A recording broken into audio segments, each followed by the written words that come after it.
Hi all, അസ്സലാമു അലൈക്കും. Welcome back to Silnas kitchen. ഇന്നത്തെ റെസിപ്പി ഗോതമ്പ് പൊടി കൊണ്ട് നല്ല ടേസ്റ്റി ആയിട്ടുള്ള ഒരു പലഹാരത്തിന്റെ റെസിപ്പിയാണ്. ഈവനിങ് സ്നാക്സ് ആയിട്ടും ബ്രേക്ക്ഫാസ്റ്റ് ആയിട്ടും കഴിക്കാൻ പറ്റുന്ന നല്ല ടേസ്റ്റി ആയിട്ടുള്ള ഈ ഒരു പലഹാരം കുട്ടികൾക്കും വലിയവർക്കൊക്കെ നല്ല ഇഷ്ടാവുന്ന ഒരു റെസിപ്പിയാണ്. അപ്പോൾ എത്ര കഴിച്ചാലും മതി വരാത്ത നല്ല ടേസ്റ്റി ആയിട്ടുള്ള ഈ ഒരു പലഹാരത്തിന്റെ റെസിപ്പിയിലോട്ട് കടക്കുന്നതിന് മുമ്പായി എൻ്റെ ചാനൽ ആദ്യമായിട്ട് കാണുന്നവരാണെങ്കിൽ പ്ലീസ് ഒന്ന് സബ്സ്ക്രൈബ് ചെയ്തേക്കണേ. കൂടെ തന്നെ നിങ്ങൾക്ക് ഈ വീഡിയോ ഇഷ്ടപ്പെടുകയാണെങ്കിൽ ഒരു ലൈക്ക് ചെയ്യാനും മറക്കരുത്. ഇനി നമുക്ക് റെസിപ്പിയിലോട്ട് കടക്കാം. അപ്പോൾ ആദ്യം തന്നെ ഈ ഒരു റെസിപ്പി തയ്യാറാക്കാനായിട്ട് ഞാനിവിടെ ഒരു പാത്രത്തിലേക്ക് 2 കപ്പ് ഗോതമ്പ് മാവാണ് ഇട്ട് കൊടുക്കുന്നത്. 250 ml കപ്പിൽ 2 കപ്പ് ഗോതമ്പ് മാവാണ് ഈ ഒരു പാത്രത്തിലേക്ക് ഇട്ട് കൊടുത്തിട്ടുള്ളത്. ഇനി ഇതിലേക്ക് ആവശ്യത്തിനുള്ള ഉപ്പിട്ട് കൊടുക്കാം. ഇനി ഇതൊന്ന് കുഴച്ചെടുക്കാൻ വേണ്ടിയിട്ട് 1 കപ്പ് വെള്ളം എടുത്തിട്ടുണ്ട്. ഇത് മുഴുവനായിട്ടും ആദ്യം തന്നെ ഒഴിച്ചു കൊടുക്കാതെ കുറച്ചായിട്ട് ഒഴിച്ചു കൊടുത്ത് ഇത് നന്നായിട്ടൊന്ന് യോജിപ്പിച്ച് കുഴച്ചെടുക്കാം. ചപ്പാത്തിയൊക്കെ കുഴച്ചെടുക്കുന്ന അതേപോലെ തന്നെയാണ് ഇതും കുഴച്ചെടുക്കുന്നത്. ഞാനിപ്പോൾ ഇത് ഈ ഒരു പാത്രത്തിൽ തന്നെ വെച്ചിട്ടാണ് കുഴച്ചെടുക്കുന്നത്. നിങ്ങൾക്ക് വേണമെന്നുണ്ടെങ്കിൽ കൗണ്ടർ ടോപ്പിലേക്കോ അല്ലാന്നുണ്ടെങ്കിൽ വലിയൊരു പരന്ന പാത്രത്തിലേക്കോ ഇട്ട് കൊടുത്ത് നന്നായിട്ട് കുഴച്ച് റെഡിയാക്കി എടുക്കാം. ഇതുപോലെ ഘട്ടം ഘട്ടമായിട്ട് വെള്ളം ഒഴിച്ചു കൊടുത്തിട്ട് കറക്റ്റ് ഒരു പരുവത്തിന് നന്നായിട്ട് കുഴച്ച് റെഡിയാക്കി എടുക്കാം. 1 കപ്പ് വെള്ളം എടുത്തതിൽ ഇനി കുറച്ചുകൂടി വെള്ളം ഒഴിച്ചു കൊടുക്കാനുണ്ട്. അത് മുഴുവനായിട്ടും ഒഴിച്ചു കൊടുക്കേണ്ട ആവശ്യമില്ല. അതിൽ നിന്ന് കുറച്ചുകൂടി ഇതിലേക്ക് ഒഴിച്ചു കൊടുത്തിട്ട് ബാക്കി മാറ്റാം. 2 കപ്പ് ഗോതമ്പ് പൊടി 1/4 കപ്പ് വെള്ളത്തിലാണ് കുഴച്ച് റെഡിയാക്കി എടുത്തിട്ടുള്ളത്.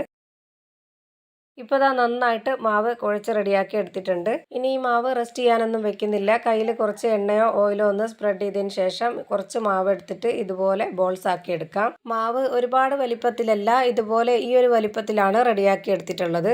ഇനി ഞാൻ എല്ലാ മാവും ഇതേപോലെ ഈ ഒരു വലിപ്പത്തിൽ ബോൾസ് ആക്കി എടുക്കുന്നുണ്ട്. ഇനി അടുത്തതായിട്ട് ഇതിലേക്ക് ഒരു കൂട്ട് തയ്യാറാക്കാനുണ്ട്. അതിനായിട്ട് ഞാൻ സ്റ്റൗവിലേക്ക് ഒരു കടായി വെച്ച് കൊടുത്ത് കുറച്ച് എണ്ണയും ഒഴിച്ചു കൊടുത്തിട്ടുണ്ട്.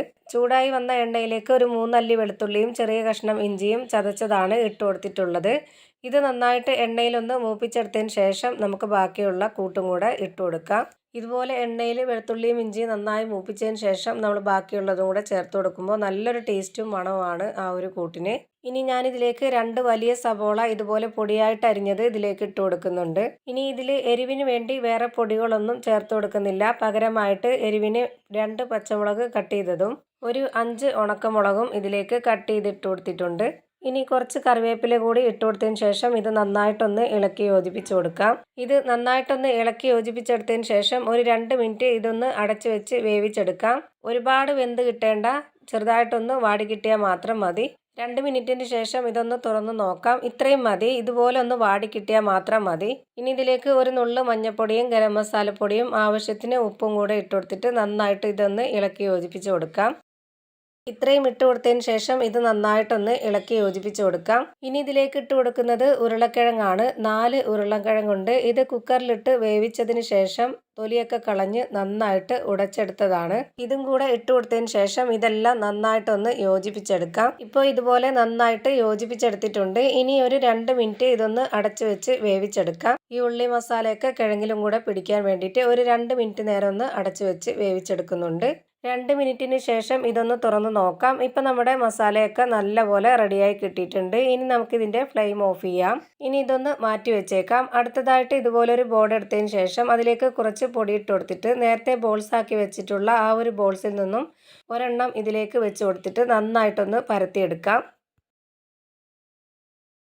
ഒരു ചപ്പാത്തിയുടെയൊക്കെ വലിപ്പത്തിൽ നല്ലപോലെ പരത്തിയെടുത്തതിന് ശേഷം ഇതിൻ്റെ സൈഡൊക്കെ ഒന്ന് കട്ട് ചെയ്തെടുക്കണം. ഇതുപോലെ കട്ട് ചെയ്തെടുക്കുമ്പോൾ ബാക്കി വരുന്ന മാവെല്ലാം കൂടെ ചേർത്ത് ഒരുമിച്ച് ഇതുപോലെ വീണ്ടും ബോൾസ് ആക്കി എടുത്ത് ഇതുപോലെ തന്നെ ചെയ്തെടുക്കാം. ഇപ്പോൾ ഞാനിത് കട്ട് ചെയ്തെടുത്തതിൻ്റെ ബാക്കി മാവ് എടുത്ത് മാറ്റുന്നുണ്ട്. ഇനി ഈ ഷീറ്റിലേക്ക് നേരത്തെ റെഡിയാക്കി വെച്ചിട്ടുള്ള കൂട്ട് വെച്ച് കൊടുക്കുന്നുണ്ട്. ഇതുപോലെ ഒരുപാട് വെച്ച് കൊടുക്കണ്ട, കുറച്ച് ഞാനെടുത്ത് മാറ്റുന്നുണ്ട്. ഒരുപാട് വെച്ച് കൊടുത്തു കഴിഞ്ഞാൽ ഇതിന് കറക്റ്റ് ഒരു ഷേപ്പ് കിട്ടില്ല.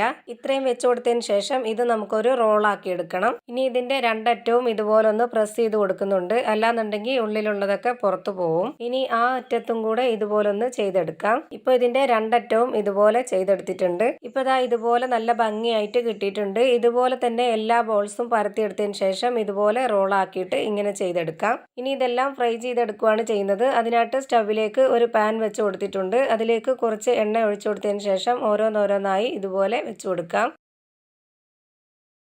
ഇപ്പോൾ ഇതിൻ്റെ ഒരു സൈഡ് വെന്തിട്ടുണ്ട്. ഇതൊന്ന് തിരിച്ചിട്ട് കൊടുക്കുന്നുണ്ട്. എല്ലാം ഞാനിപ്പോൾ ഇതുപോലെ തന്നെ തിരിച്ചിട്ട് കൊടുത്തിട്ടുണ്ട്. 1 മിനിറ്റ് കഴിയുമ്പോഴത്തേക്ക് ഒന്നുകൂടി ഇത് തിരിച്ചിട്ട് കൊടുക്കാം. ഇപ്പോൾ ഈ മുകളിൽ കാണുന്ന ഇതാണ് കറക്റ്റ് ഒരു വേവ്. ഇതിൻ്റെ താഴത്തെ ഭാഗം കൂടെ ഈ ഒരു ലെവലിൽ വെന്ത് വരുമ്പോൾ ഇത് നമുക്ക് എണ്ണയിൽ നിന്നും കോരി മാറ്റണം. ഇപ്പോൾ ഇതിൻ്റെ 2 സൈഡും വെന്ത് കിട്ടിയിട്ടുണ്ട്. ഇനി നമുക്ക് എണ്ണയിൽ നിന്നും കോരി മാറ്റാം. ഇതിലിപ്പോൾ എണ്ണയൊന്നും വലുതായിട്ട് കുടിച്ചിട്ടില്ല. ഇതേപോലെ തന്നെ എല്ലാം ഞാൻ ഫ്രൈ ചെയ്തെടുത്തിട്ടുണ്ട്.